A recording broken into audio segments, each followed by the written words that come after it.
Generation ఈ పదం మనం తరచుగా వింటూనే ఉంటాం. ఏ తరం వారైనా అనుకునే మాట ఏంటంటే, మా కాలంలోనే బాగుండేది, అప్పట్లో ఇంటర్నెట్ లేదు, ఫోన్ లేదు, అందరితో మాట్లాడుకుంటూ చాలా హ్యాపీగా ఉండేవాళ్లం, స్కూల్ లైఫ్ ఇంకా బాగుండేవి అని తర్వాత తరం వాళ్ళతో చెప్తూ ఉంటారు. అవును, కరెక్టే. అవి వాళ్ళ తరం వరకు బాగానే ఉన్నట్టు అనిపిస్తాయి. మరీ ముఖ్యంగా ఎవరి తరంలో ఉన్న వాళ్ళ చిన్నతనం వాళ్ళకి చాలా గొప్పగానే కనపడుతుంది. ఎందుకంటే ప్రతి మనిషికి వాళ్ళ చైల్డ్హుడ్ అనేది స్పెషల్గా ఉంటుంది. ఏ ఆలోచన లేకుండా స్కూల్లో సరదాగా గడిపి టైం అనేది తెలియకుండా ఉంటుంది. కాబట్టి ఆ చైల్డ్హుడ్ అనేది వాళ్ళకి స్పెషల్గానే ఉంటుంది. కానీ ఒక జనరేషన్లో ఉన్న వాళ్ళకి ఇంకో జనరేషన్లో ఉన్న వాళ్ళ ఆలోచనలు, అలవాట్లు అస్సలు నచ్చవు. యాక్చువల్గా ప్రతి 15 నుంచి 25 సంవత్సరాలకి జనరేషన్ మారుతూ ఉంటుంది. సో 20 సంవత్సరాల ముందు పుట్టిన వాళ్ళ ఆలోచనలు ఒకలా ఉంటాయి, 20 సంవత్సరాల తర్వాత పుట్టిన వాళ్ళ ఆలోచనలు ఇంకోలా ఉంటాయి. రెండో ప్రపంచ యుద్ధం తర్వాత ప్రతి తరంలోనూ చాలా రకాల మార్పులు వచ్చాయి. 1946 to 1964 బేబీ బూమర్స్. రెండో ప్రపంచ యుద్ధం తర్వాత దాదాపుగా అందరూ పిల్లల్ని ఎక్కువగా కంటం మొదలుపెట్టారు.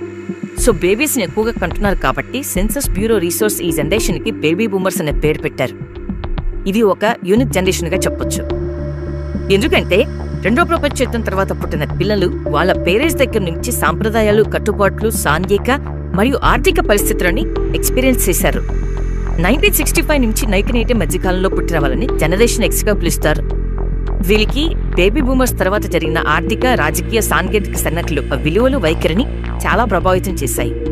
1981 నుంచి 1995 మధ్యకాలంలో పుట్టిన వాళ్ళని జనరేషన్ వై లేదా మిలీనియల్స్ గా పిలుస్తారు. ఈ జనరేషన్లో వారు ఇంతకు ముందు ఉన్న జనరేషన్ కంటే చాలా ఎక్కువగా మార్పులు చూశారు. చాలా రకాల చేంజెస్, మరియు ముఖ్యంగా ఇంటర్నెట్, అలాగే ఆలోచన విధానంలో అనేక మార్పులు ఈ జనరేషన్ చూసింది. 1996 to 2010 ఈ కాలంలో పుట్టిన వాళ్ళని జనరేషన్ జెడ్ గా పిలుస్తారు.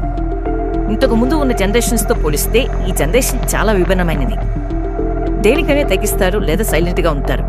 ఈ జనరేషన్లో పుట్టిన వాళ్ళకి ఇండివిజువాలిటీ ఎక్కువగా ఓన్ డెసిషన్స్ తోనే లైఫ్ లీడ్ చేస్తూ ఉంటారు.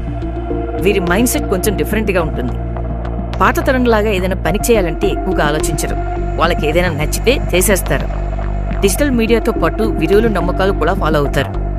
ఇంకా ఫైనల్ గా 2011 నుంచి తర్వాత పుట్టిన వాళ్ళని జనరేషన్ ఆల్ఫా, బీటాగా పిలుస్తారు. ఇంతకు ముందు ఉన్న 4 జనరేషన్స్ కి ఈ జనరేషన్స్ కి సంబంధమే లేదు. మీకు కూడా తెలుసు ఇప్పుడు ఉన్న పిల్లలు ఎలా ఉన్నారు, వాళ్ళ సైకలాజికల్, ఎమోషనల్, ఫిజికల్ స్టేటస్ ఎలా ఉందో. కానీ ఒకటి మాత్రం నిజం, ఇంతకు ముందు తరంలో పుట్టిన పిల్లలు పెరిగారు, ఇప్పుడు పెంచుతున్నారు.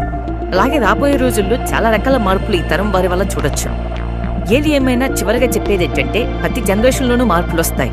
సో పాత తరం వారు ముందు వచ్చే తరం వారిని ఖచ్చితంగా ఫాలో అవ్వాల్సిందే.